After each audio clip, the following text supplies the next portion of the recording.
Ladies and gentlemen, I'm very excited to introduce you to our guest today, Gordon Dudley. He's the CEO of RDI Worldwide, and I'm so excited. And the first question is, what is RDI Worldwide? Well, thanks for inviting me, Elim. It's good to be here. So RDI Worldwide is essentially an HR consulting company that helps global companies to hire bilingual talents in Korea.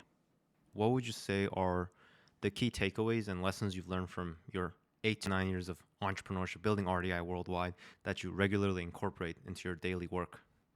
I think probably the single biggest thing that comes to mind is that you can't do everything yourself. I think that highly ambitious people who like the idea of running a business and doing their own thing are usually highly driven people who feel like they can do everything better than everyone else. And I would also put myself in that category. And it's not necessarily just about doing something better, but it's just about having the control and also getting that thing done in your own time frame.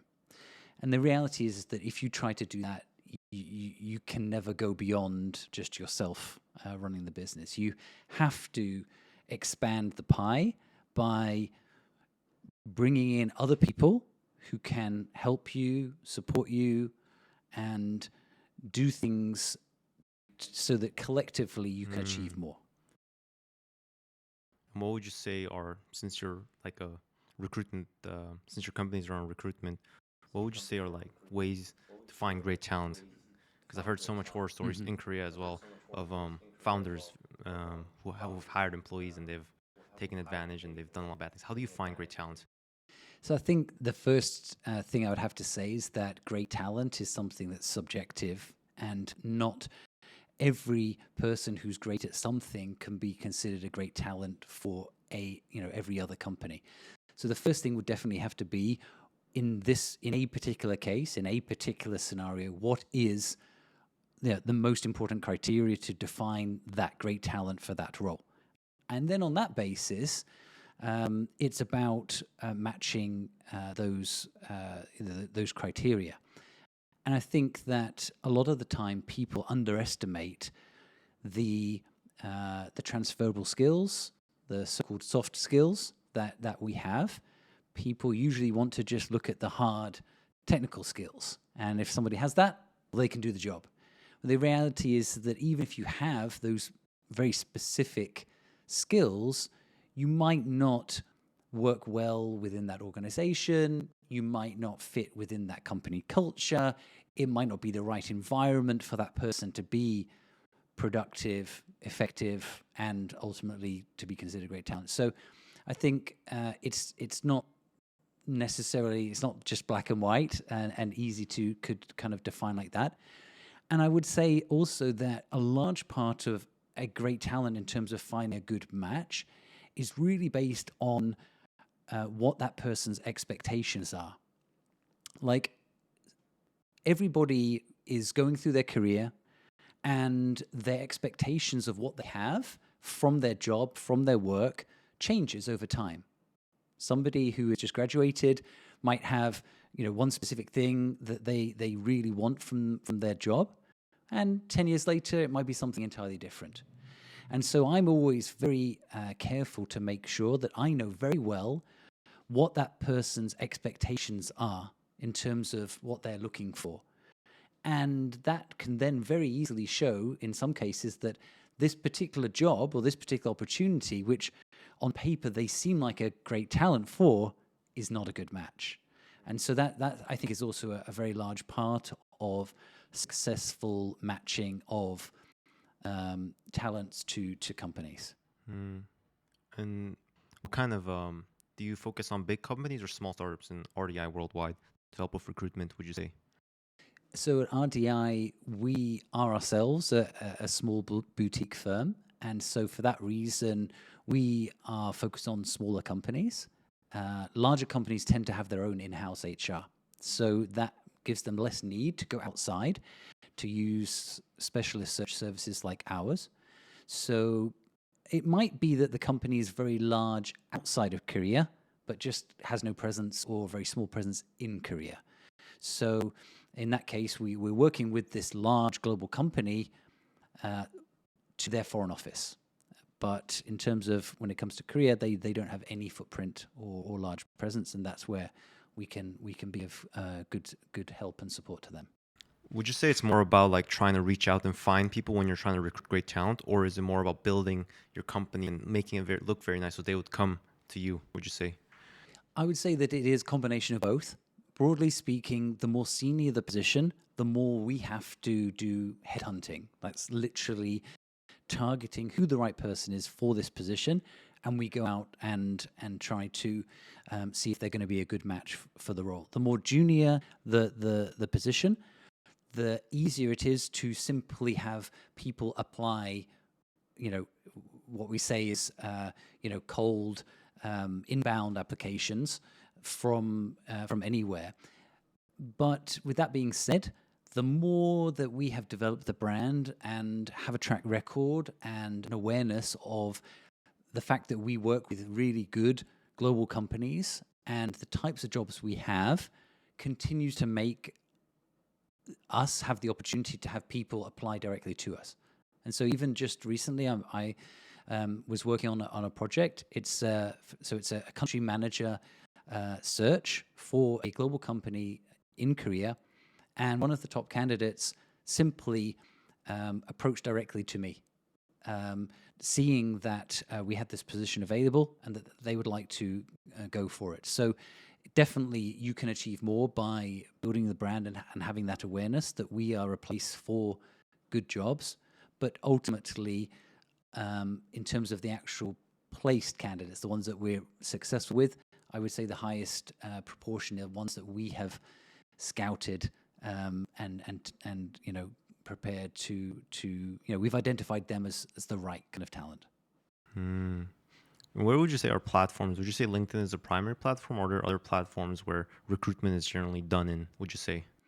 So in Korea, LinkedIn is not so heavily used as in other countries. The utilization is definitely going up over time as people become more familiar with LinkedIn, and the stigma of, oh, I'm on LinkedIn, therefore I'm looking for a job, I'm trying to leave my company, which is what used to be the case in Korea, is also lessening. So that's a good thing. I think people feel that they can find opportunities through LinkedIn.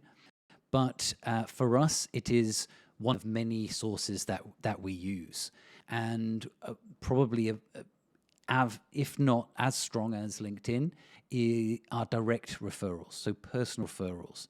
I will go to a person in my network who I know is well connected or is working in that particular area and probably likely to know the right person, and have a conversation with them about whether they can recommend someone, whether they know someone. And that is, that's something that somebody from overseas can't do because they don't have that network. So that's obviously a value add that we bring to the table from having built up network over many years in the Korean market. And how do you go about like networking? Like that's something I'm really curious about. And you told me some advice I regularly incorporate to this day. One of them was when you talk with someone, you try to mention their name often, so that you can remember their name easier because you kind of associate. That's a good one. I really, really loved it. I just shared it actually yesterday to a friend of mine. But yeah, what would you say are things to do for networking? Like, what is it like to be like a headhunter network? Like I'm imagining like someone with like a super nice suit on, just like going to like these big parties. Is that what networking is? Look, I mean, of course, there are some recruiters who are like that, but I think it's much more than that. I think, firstly, you have to be open to always having a conversation with anyone at any time.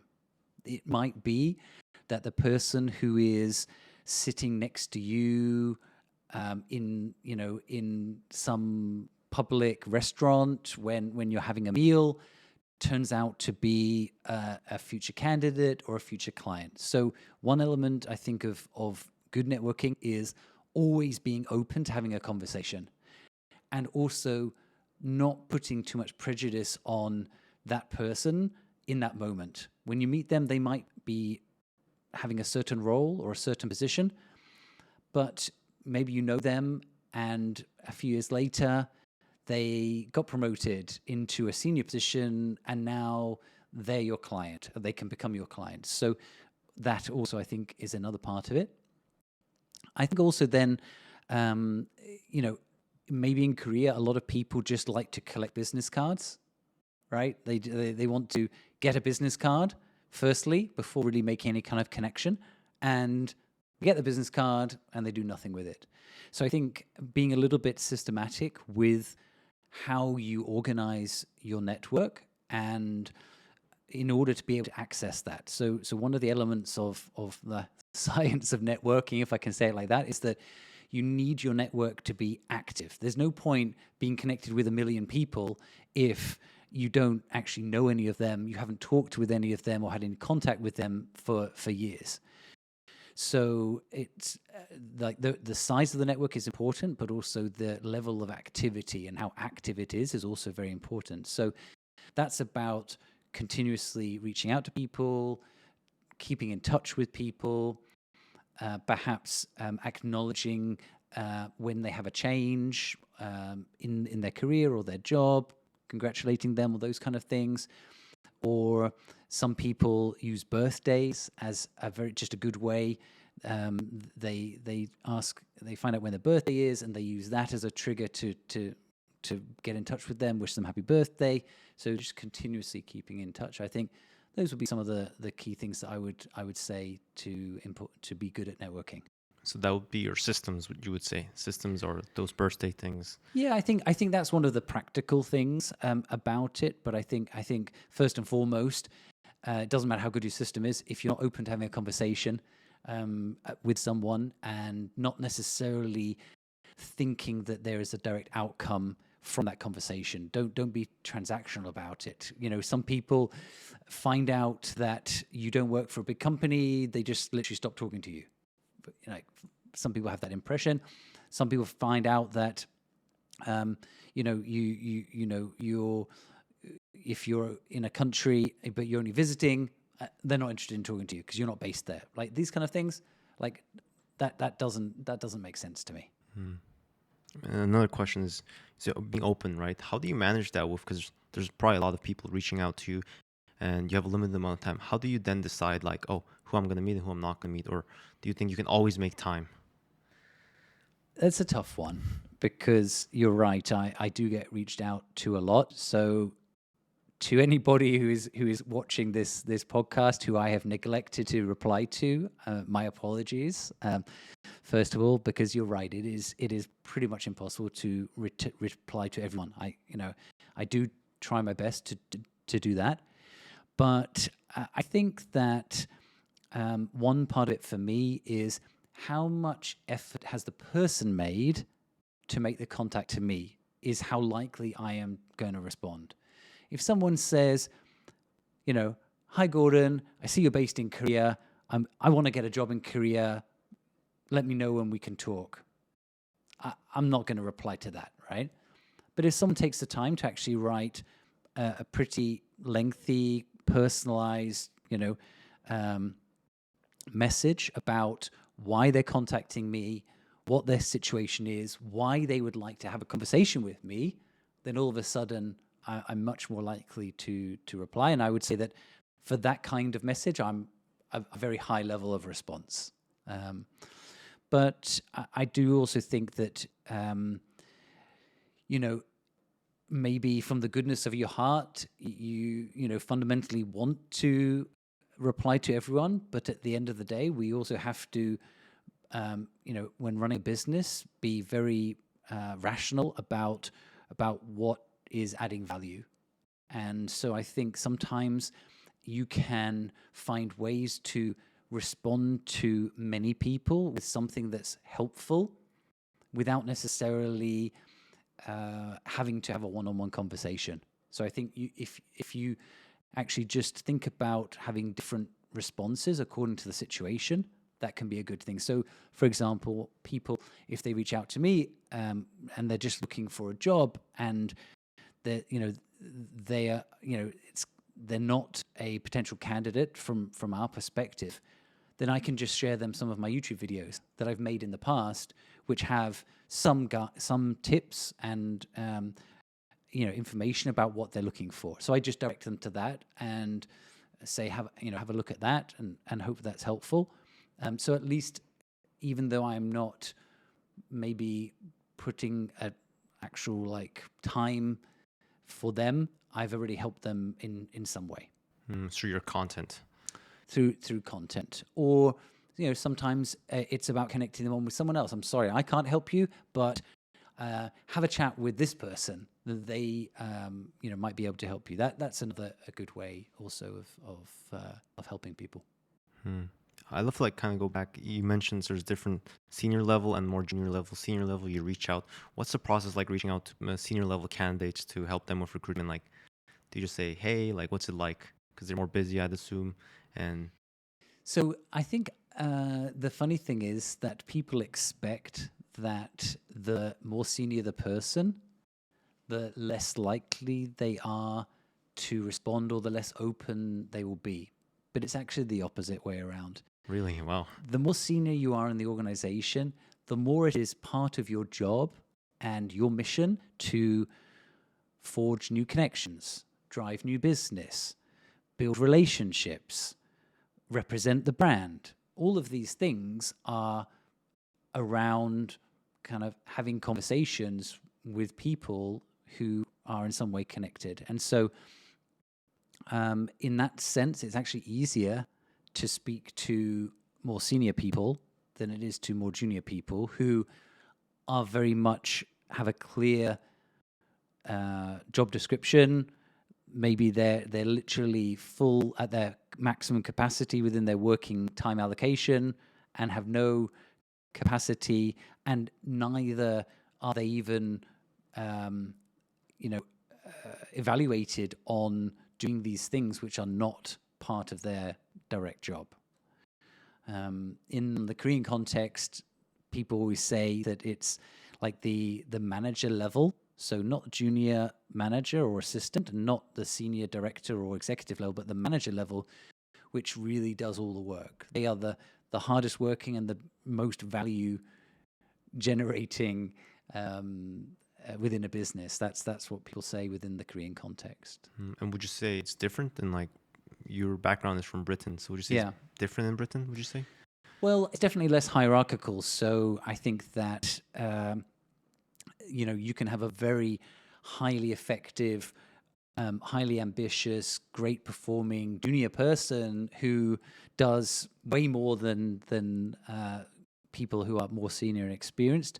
And it's actually recognized and welcomed and enhanced. Whereas in a lot of times in Korea, even if they want to do those kind of things, they are kind of kept back or told that they shouldn't go beyond the constraints of the position that they're in. I mean, that's certainly my personal experience. Yeah, one person I met with, he's been working in Korea a lot, and he told me you should be ready for office politics a lot. Yeah, I mean, politics are everywhere. There's no doubt about it. But what makes there a higher prevalence of politics in Korea is that the top-down kind of decision-making and some organizations which are more hierarchical means that often information becomes power. It becomes internally competitive. I mean, it's totally nonsensical that your biggest competitors are your own colleagues, but it's often the case. And so when information is power, all of a sudden people don't share. All of a sudden factions and groups develop about who is following one senior leader and who is following another. And so it's kind of the environment kind of creates that situation of office politics, I think. And how would you say, because you also train the people you recruit sometimes, if I'm correct, right? Is that correct? So we do have some kind of so-called L&D, learning and development services. That's not usually the candidates that we are providing to clients or introducing to clients. Usually they are separate, but we do have those services, yes. Okay. I coach them, though. Not everybody's comfortable doing interviews. Maybe people aren't doing interviews on a regular basis. They need some help with how to prepare for the interview. So I do a lot of that. And what would you say are like key components of having like a good interview and In an interview yeah, context. in an interview context, or maybe just generally as well in the application process? So I think the most important thing is self-awareness. I think the more that you know yourself, your experience, and can, communicate that clearly and effectively, the better you will be able to tell your story. I think that a lot of people, they want to prepare perfect interview answers. And the problem is that reduces their authenticity. And that then reduces the connection that they have, and also the level of trust, and therefore the less likely to be hired. I think people want to have a very high level of trust that what they're hearing in the interview is going to manifest itself on the job if they join the organization. And so I think for a lot of people, they will try to almost write out answers, learn the answer, but then they're sticking to a script, which might not be perfectly aligned to the question, because you can never know all the questions that are going to come up. So I say to people, don't learn or write down any answers, but do think very carefully and clearly about all of your experiences and try to have examples. A lot of interviews these days, they want to know examples. Tell me about a time when. Describe a situation in which you. And with those kind of questions, you have to give an example. And you can't, it's difficult to think of the best examples on the spot. So that's one area that you can prepare in advance of an interview. The best example of one thing, the best example of another thing, etc., etc., etc. That's a very good way to prepare. I guess I'd like to go more broadly to like your entrepreneurial journey. You started almost 9 years ago, and from personal experience, my parents, they have a business. When they first started it, it's actually around almost the same time you started, and it was very tough at the initial beginnings. And I think it's the same for you. How was it like in the initial days, and why did you decide to start the company? So, a couple of elements to discuss there. So, I think the reason that I decided to set up was I saw an opportunity in Korea around HR, where a lot of people, even though they were working at very well-renowned, great companies, even with great salaries, they weren't particularly happy.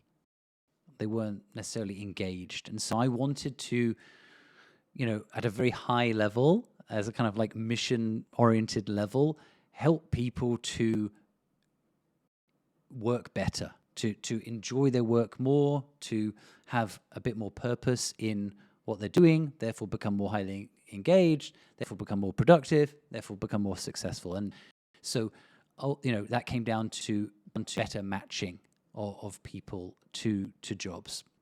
And the other element of it was, is I think that looking back, because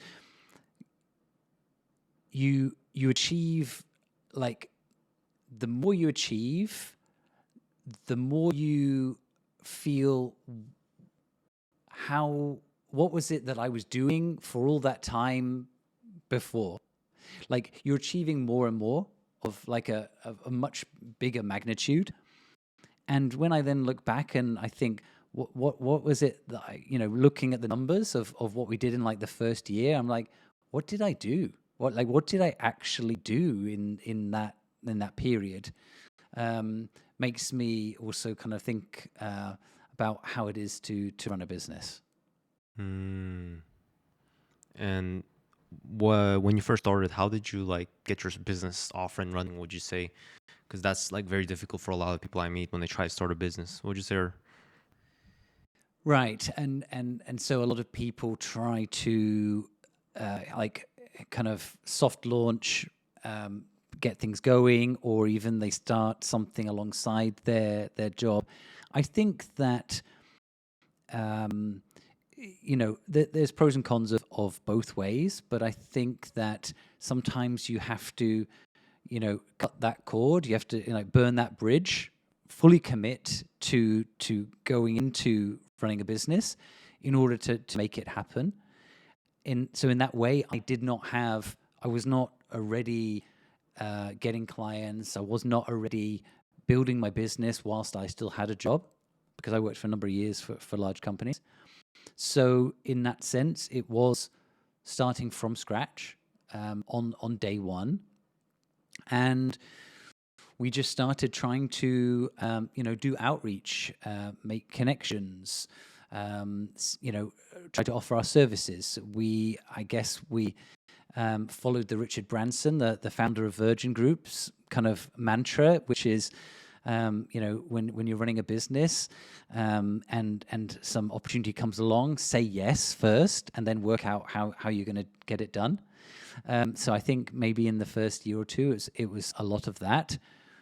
And then, of course, you realize that you can't do everything, and that actually you have relative strengths and weaknesses, and it's better to stick to those things and kind of build on those things.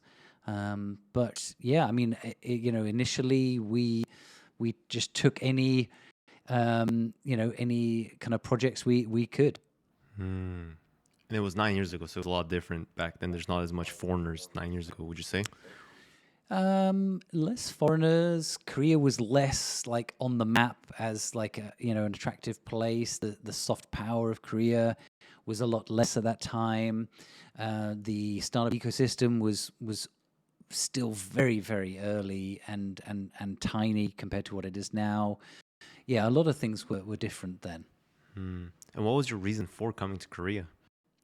So I was working in London before coming to Korea, and I met my wife, who's Korean, in London, and she was studying in London. And so when she graduated and came back to Korea to work, I had joined a company hoping to go overseas, but the global financial crisis at that time eliminated all the overseas positions pretty much, especially people in developed countries to go to less economically developed countries. That path was severely eliminated. And so I stayed on a bit longer at the company and realized, my career really, I'm pursuing to be global. So I resigned and came to Korea. Wow.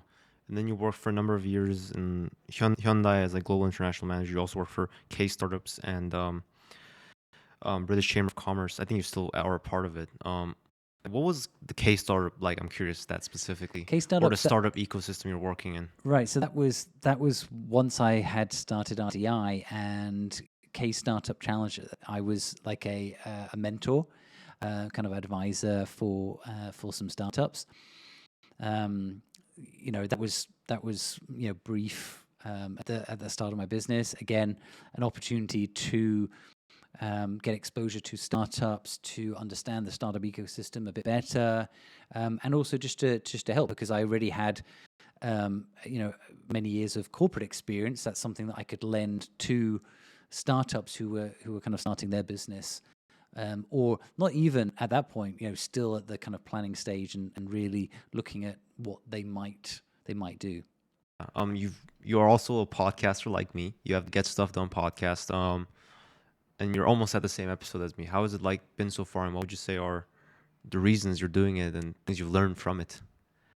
Yeah, so it's going to be great to have you as a guest on my podcast as well.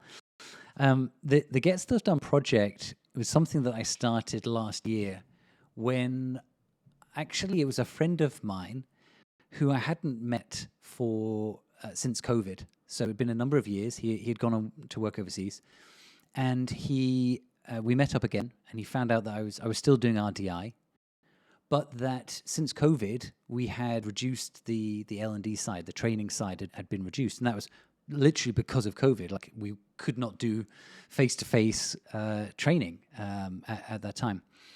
And he just said, okay, that's interesting, but what part of this, HR consulting that you're doing is like the most meaningful for you? And that was a bit of a light bulb moment for me, because I realized that whilst the recruitment services, were going on quite well, that actually the whole L&D part, like personal professional development, the coaching, that was something that was really kind of like deep in my like DNA that I enjoy and really love doing. And so I created the Get Stuff Done project to try to fill that gap.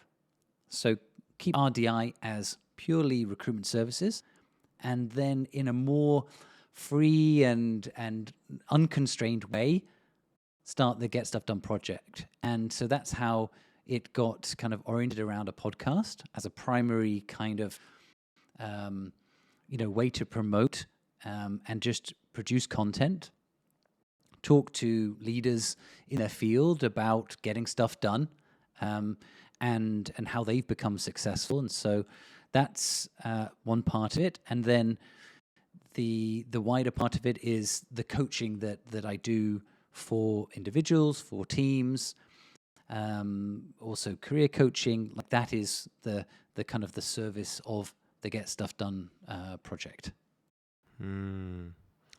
Career coaching, if I'm correct, right? Yeah. I mean, another thing is interesting is you are a High Rocks competitor. Recently, you just did High Rocks, and this is something I'm deeply interested in. I love CrossFit and I love weightlifting. It's one of the best things about life I enjoy. So does Lex also enjoy? Yes, he's a black belt in. Okay. Yeah, the reason because everyone says I look like Lex Friedman. So yeah, I mean, it seems like you take quite care of your fitness. What would you say? How did it help you in your own career, fitness, or did it even?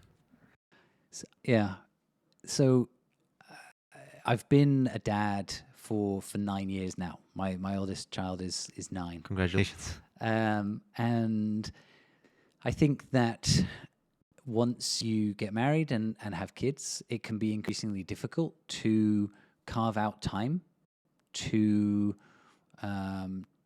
for personal fitness, for staying healthy. And I think, especially if you're running a business where the amount of work to be done is pretty much unlimited, and it's very difficult to switch off from your business and your work, that I had kind of over time become physically unhealthy as I had found less and less time to be able to stay fit. And interestingly, I was doing F45, which is, kind of circuit training, similar to CrossFit. And I was doing it for quite a long time, but I was doing it at such a low frequency that I was not even staying fit. I was literally just kind of baselining. And it made me realize that I needed to increase it to a level to actually make any progress. I was already dedicating time, but it was not achieving anything. And so I realized that I have to actually do a lot more in order to actually have any benefit. And as soon as I started that, I was able to see about what a kind of physical and mental kind of low point I was in when I was not exercising and really staying fit and healthy. And so, to answer your question, it's been absolutely life-changing to now essentially work out pretty much every day, sometimes twice or 3 times a day, if I'm lucky to have the flexibility of my schedule to do that. And of course, if you just work out, you probably are not going to stay motivated to keep working hard at that. You need to have a target. You need to have something to work towards. And so I was very fortunate to be introduced to High Rocks. And the first High Rocks ran in February this year in Korea. And so all of a sudden I had a very clear goal of this challenge, this fitness challenge, hybrid fitness racing as it's called, to work towards. And so I really oriented my life at that point around, I reduced my alcohol intake, watched more carefully my diet, started taking supplements, worked out very intensively, really focused on that. And I really got so much pleasure out of that. Got a lot more physically fit. And so I've just continued that now. So I did a second one just recently in Taipei. So I actually flew to another country to do the High Rocks. That's how much I enjoyed it. And again, I just absolutely loved that challenge. I think you've got to do hard things. It's very easy to just maintain a comfortable life, not doing much. But I think you have to do hard things to really know what it is, your kind of like your purpose. And so definitely now I feel like I'm never going to stop working out frequently and intensively. You're mentioning like hard things and how you like kind of find yourself. There's this quote I repeat myself a lot. It's from Albert Camus, and it's basically like the eternal winter I found there within me, like an invincible like summer. So like because of the pain and the suffering you have from fitness, which is so hard, especially CrossFit, like I feel like I die when I used to do it. So I find that very interesting. And you mentioned how scheduling, it's difficult to manage your fitness and your family and your business. What would you say are ways you've tried to manage them? And because especially as a networker, I'm assuming you're on your phone a lot. You get messages, you get calls. How do you manage that? Yeah, so I think it became just a sense of prioritization. So for the longest time, I would do the workout on my lunch break. And I realized that if I do it on my lunch break, then I'm missing the opportunity to have a lunch with somebody. So that person could be someone in my network, could be going to a lunch event. So what I started doing is working out at 6:30 in the morning.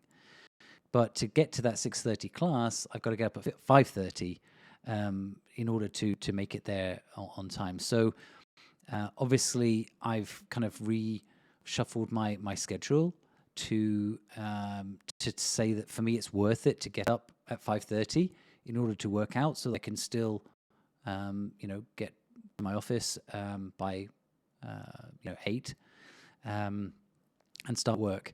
I think to the second part of your question about all the different kind of ways that I've been contacted, I do still struggle with that. I think, when you look at all the different messengers, all the different places that people can reach you, and those notifications which come in different ways and different forms, it is very hard to manage that.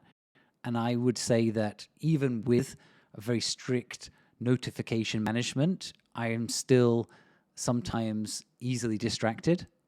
And so sometimes if I've got something very important that I really know I've got to spend a decent amount of time working on that specifically, then I will listen to very low resonance like music, like not music, but like basic sound, like kind of like not white noise, but there are tracks on YouTube for hyper concentration. So I will listen to that.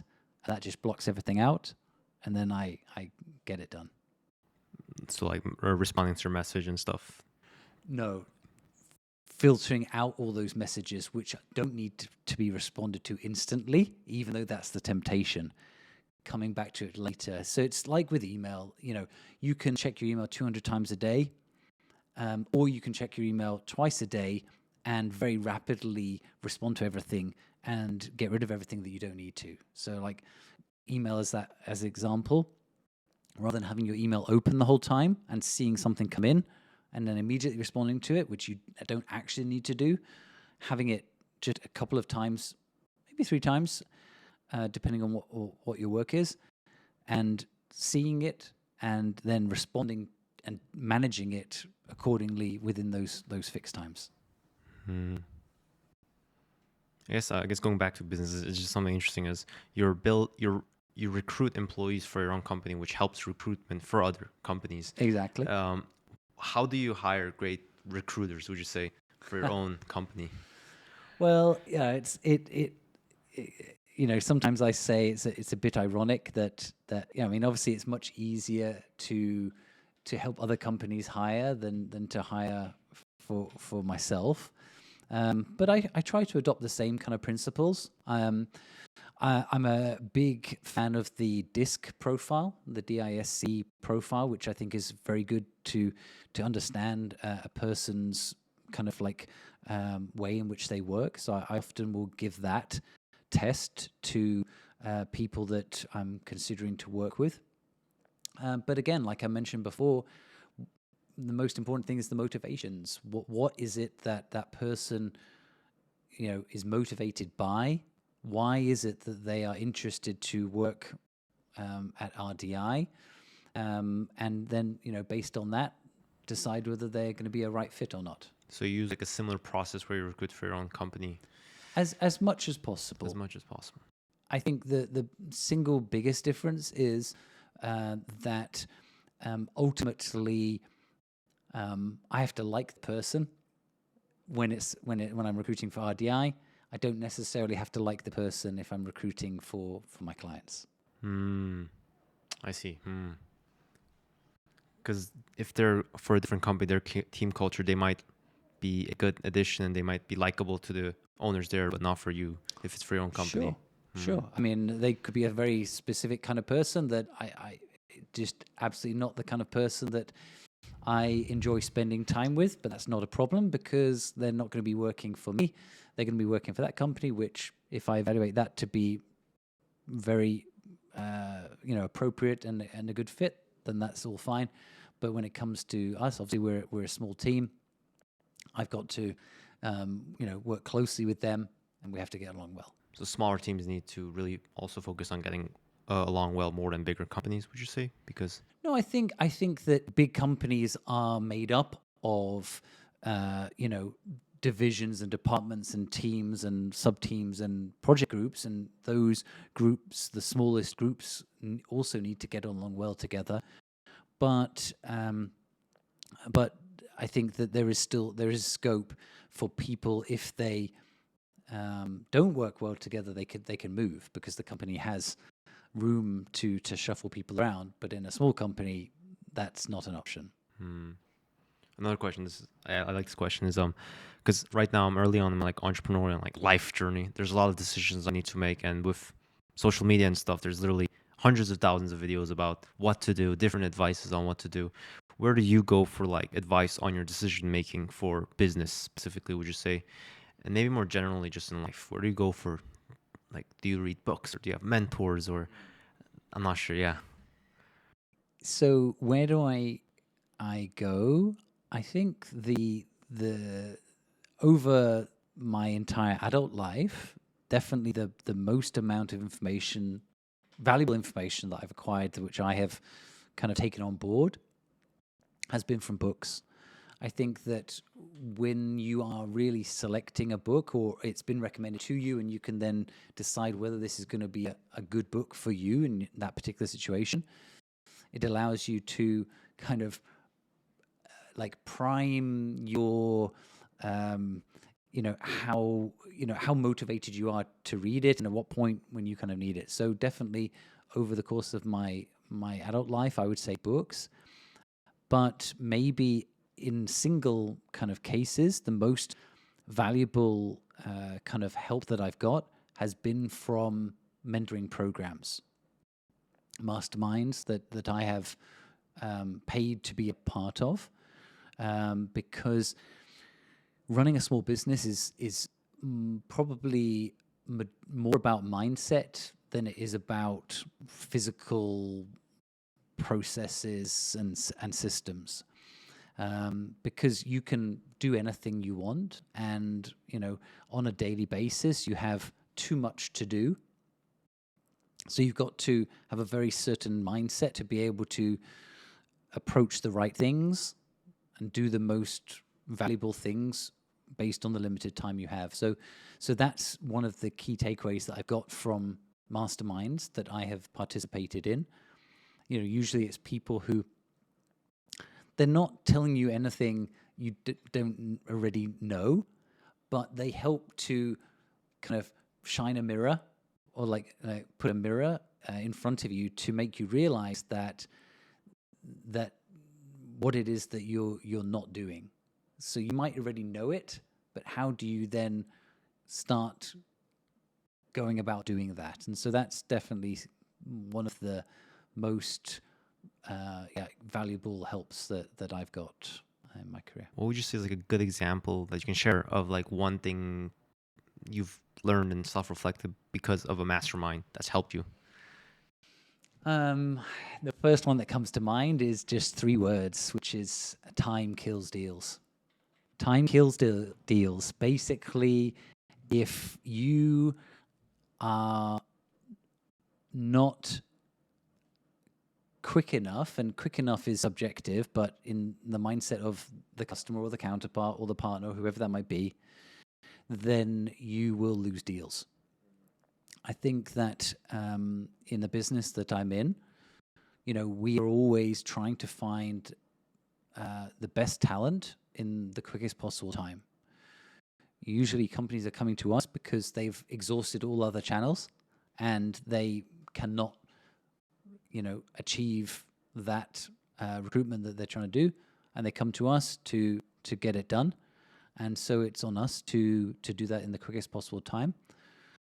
So whether that's like fulfillment, time kills deals, or whether it's sales, time kills deals. So taking too long is usually going to cost you the deal.